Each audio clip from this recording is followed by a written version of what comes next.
आदाब दोस्तों। एमरसन कहता है कि खुद पे ट्रस्ट करो, और यही थीम हमको बाकी के पूरे ऐसे में मिलता है, और इसीलिए ऐसे का टाइटल सेल्फ रिलायंस है।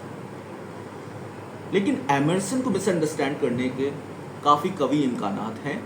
एमरसन ये नहीं कह रहा कि डू नॉट एजुकेट योरसेल्फ। वो चाहता है कि आपके पास जितने सोर्सेस हैं अवेलेबल उन सबको सुने, लेकिन जिस लम्हे वो सोर्सेस आपको फैक्ट्स ऑफ द मैटर बताने के बजाय आपको ये बताने लगे कि उन फैक्ट्स के बारे में महसूस कैसे करें, बस उसी लम्हे में वो आपको एजुकेट करने के बजाय इंडोक्ट्रिनेट कर रहे हैं। एमरसन के ख्याल में ये बहुत अलार्मिंग है जब आप गौर करते हैं कि ये कितना कामयाब अनकॉमन है कि कोई शख्स खुद पे ट्रस्ट करता है या उसके पास अपनी राय कायम करने की सलाहियत है किसी भी मामले के मुतालिक। वो पूछता है कि आखिर लोगों में ये खुसूसियात इतनी कामयाब, इतनी रेयर क्यों है। मेरे ख्याल में यहाँ वजाहत करना ज़रूरी है कि एमरसन फ़िलासफ़िकल कॉन्टेक्स्ट में क्या करने की कोशिश कर रहा है। वो सवाल उठा रहा है कि लोगों की अखलाकियात, मोरालिटी को रिवायती बदे टुके अंदाज में देखने पर किसी कल्चरल फिगर को डिफाई करने के बजाय, ये कहने के बजाय कि लोग इन अफराद की जानिब देखें, ये समझने के लिए कि उनकी अपनी ज़िंदगी में उनको कैसे नेविगेट करना है, एमरसन एक मुतबादिल अखलाकियात, एक अल्टरनेटिव मोरालिटी का तस्वुर पेश कर रहा है, जिसकी मरकज़ियत उसने तलाश की है थिंकिंग इंडिविजुअल बीइंग। मज़ीद इस नुक्ते की वजाहत करते हुए एमरसन बयान करता है कि क्यों एक्सटर्नल सोर्सेज ऑफ विजडम जैसे कि पंडित या सियासी रहनुमा हकीकतन फॉर्म्स ऑफ इनलाइटनमेंट नहीं है जैसा कि अक्सरियत लोगों की उन्हें समझती है, बल्कि ये डॉगमास को पेश करते हैं जो कि हमारे इंडिविजुअल इंट्यूशन और ज़मीर को करप्ट करते हैं, जैसा जिनके साथ हम पैदा हुए हैं। एक रोज़ लोकल पैट शॉप का मालिक अपने एक मुमकिना कस्टमर को फ़ोन करके इत्तला देता है कि उसे एक ऐसा तोता मिल गया है जो कि ना सिर्फ 2 बल्कि 5 ज़ुबानें बोलता है। कस्टमर खुश हो जाता है और उससे कहता है कि तुम वो तोता पिंजरे समेत मेरे घर पहुंचा दो, मेरी बीवी घर पर उसको रिसीव कर लेगी।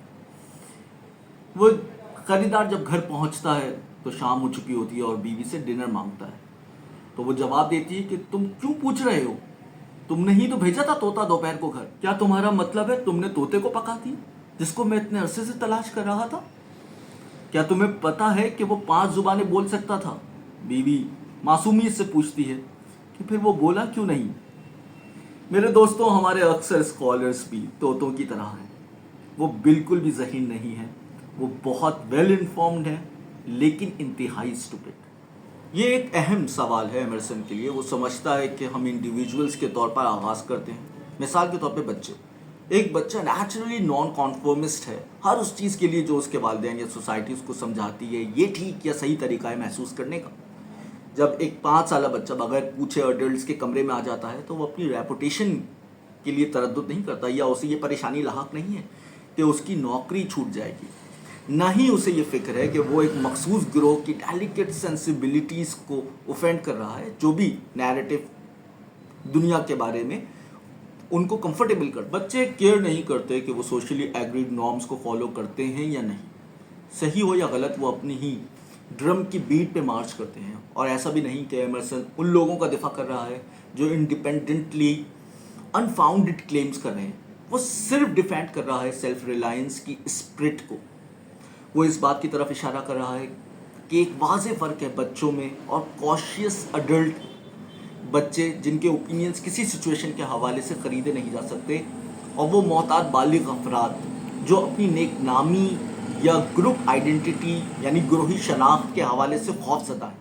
और जब आप एक कॉशियस अडल्ट होते हैं तो आप इस बात का ख्याल रखते हैं कि पोलाइट बातें करें बजाय एक सच्ची बात करने के। तो अब सवाल ये है कि लोग एक कॉशियस अडल्ट में तब्दील कब होते हैं, कब हमारी स्पीशीज़ के बच्चे मगलूब हो जाते हैं सोसाइटी से तमाम लेवल्स पर।